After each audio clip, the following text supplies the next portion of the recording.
Coba kalian perhatikan guys, jalan tolnya yang di atas sebelah kanan ini tampak serong ke kiri.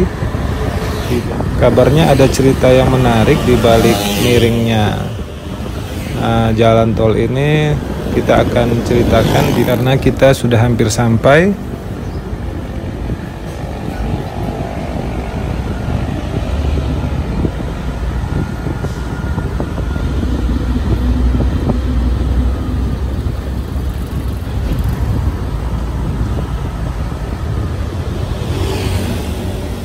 Oke, ini dia, kita sudah sampai di Masjid Kampung Bandan. Jadi perjalanan kita kurang dari 10 menit ya guys.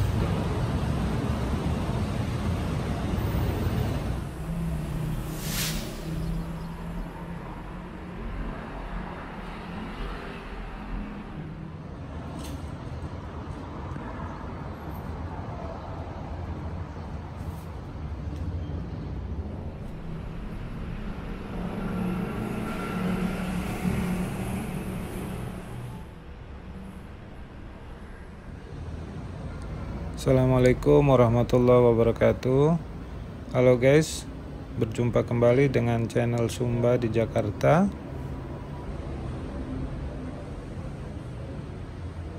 Setelah sebelumnya kita dari luar Batang, sekarang kita ada di Keramat Kampung Bandan, khususnya di Masjid Al-Mukarramah. Kita masuk ke dalam masjidnya. Seperti ini penampakan Masjid Al-Mukarramah. Masjid Al-Mukarramah ini tidak terlalu besar ya guys.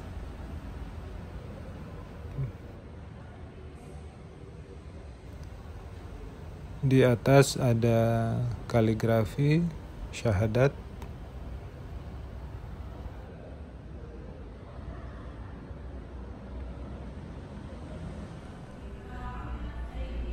Sambil keliling masjid, kita sambil cerita-cerita dikit ya guys tentang Masjid Kampung Bandan. Jadi yang membangun masjid ini adalah seorang sayyid, seorang habib yang bernama Habib Abdurrahman bin Alwi Asy-Syatiri pada tahun 1879. Sekitar 140 tahun yang lalu, Habib Abdurrahman Asy-Syatiri mendapat perintah dari gurunya Habib Abdullah bin Muhsin Al-Attas, Keramat Empang Bogor, untuk memelihara dan menjaga dua makam wali Allah yang telah mensiarkan agama Islam di daerah Batavia sekitar 400 tahun yang lalu, kurang lebih, dan diperintahkan pula oleh Habib Abdullah untuk mendirikan musola atau tempat ibadah di dekat situ.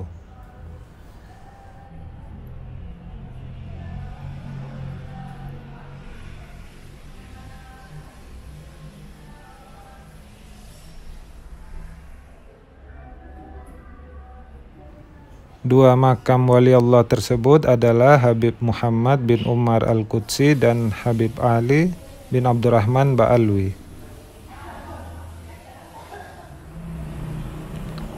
Setelah mensyiarkan Islam di tanah Batavia, Habib Muhammad bin Umar Al-Qudsi meninggal pada tahun 1706 dan Habib Ali bin Abdurrahman Ba'alwi meninggal pada tahun 1710. Habib Abdurrahman Asy-Syatiri sendiri meninggal tahun 1908.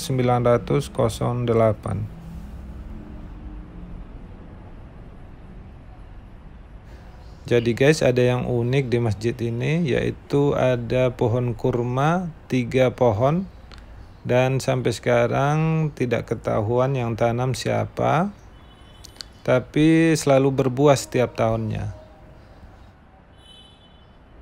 Dan itu posisi makamnya di bagian belakang, terlihat dari sini. Saya mau tunjukin ke kalian pohon kurmanya. Itu di depan kita kelihatan. Di sebelah kanan kita ini tempat wudhu, di belakangnya ada kamar mandi atau toilet. Nah, itu pohon kurmanya guys. Dulu ada 3, cuman katanya tinggal 2, yang satu ditebang karena sudah tua. Saat berbuah biasanya pengunjung suka minta buahnya dan pengurus memberikan.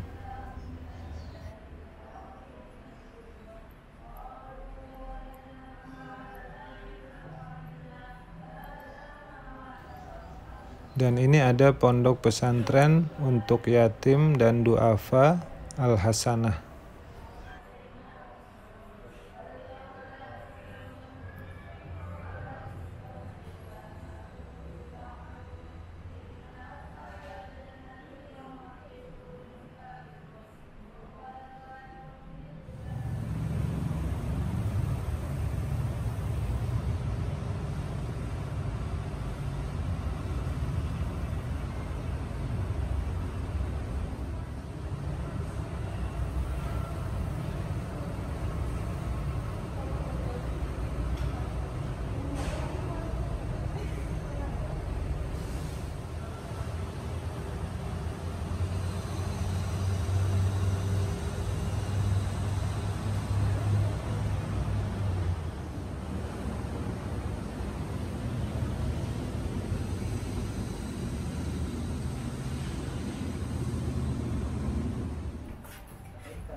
Oke, sekarang saya mau ajak kalian kita ke depan untuk melihat jalan tol layang yang melengkung itu.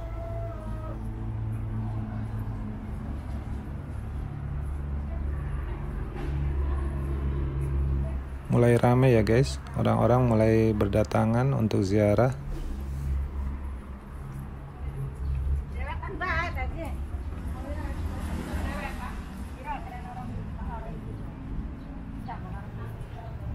Ada abang penjual cilok. Jadi Masjid Kampung Bandan ini letaknya ada di Jalan Lodan Raya, Ancol, Jakarta Utara.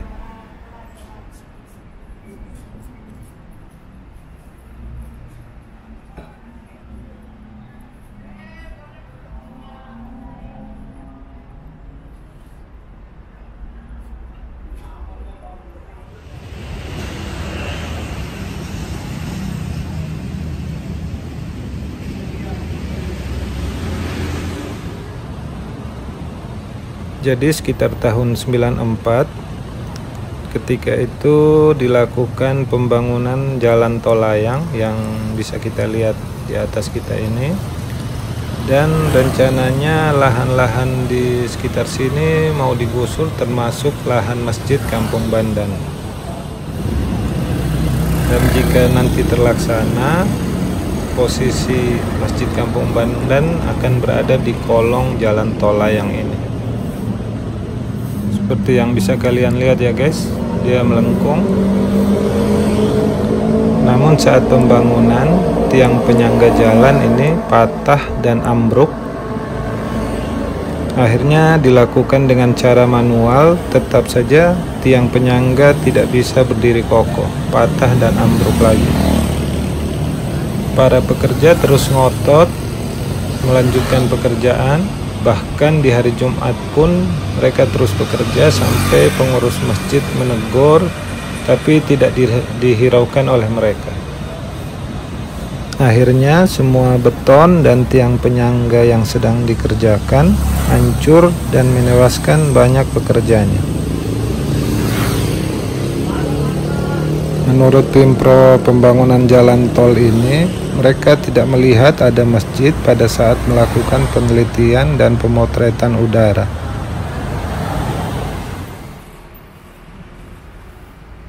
Kita nyebrang bentar ya guys.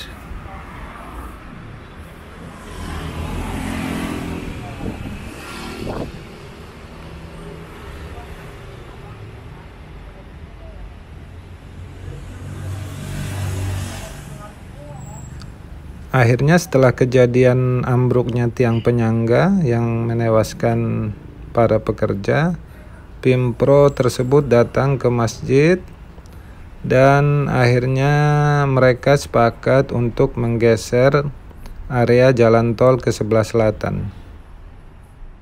Di sini ada tempat wudhu juga.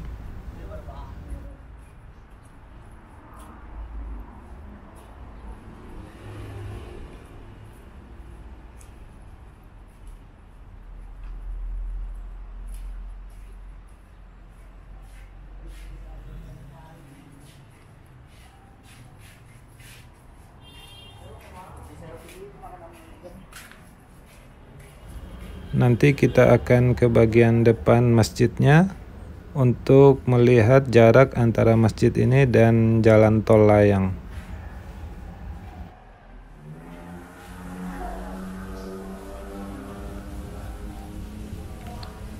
Ini untuk area tempat wudhu dan toilet wanita.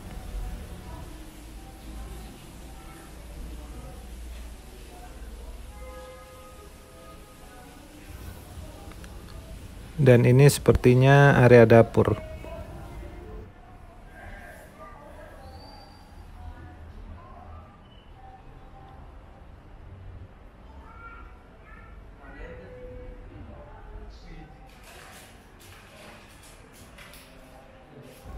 Oke, kita masuk lagi ke dalam masjid. Dari sini kita menuju ke depan.